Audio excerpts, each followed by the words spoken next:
مرت الأيام بين فراق وأشواق، وبعد انتظار وحرمان أطالهما قرار الحظر الذي فرض لأكثر من عامين ونيف.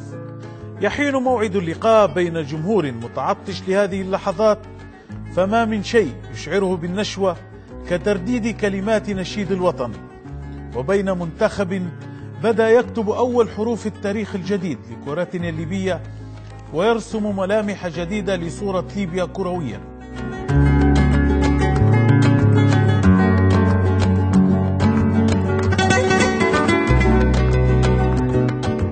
ليبيا التي لم تظهر على جغرافيا القارة رياضيا إلا فيما ندر، والآن تستعيد التشكيلة الوطنية أهم داعم معنوي في سعيها نحو بلوغ مونديال بلاد السامبا، والطريق لا يتسع إلا لمركب واحد، وقنص النمور يمثل أول خطوة في هذا الطريق، وإن حدث ذلك فلا أمل يبقى لكلود لوروا والكونغوليين لتأتي الكاميرون في نهاية التصفيات كخصم أساسي لنا في بلوغ المرحلة الثانية.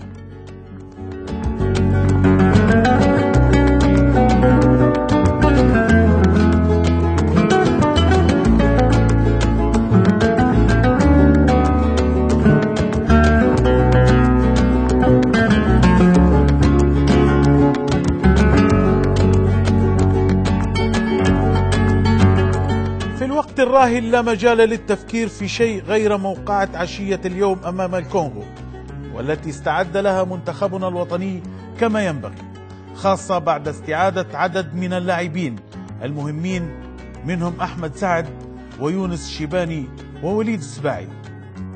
مواجهة لم يخفر بيش سرا حول استراتيجيته التي سينتهجها، وقال سنلعب الهجوم، فالتعادل أو الخسارة أمران أحلاهما مر.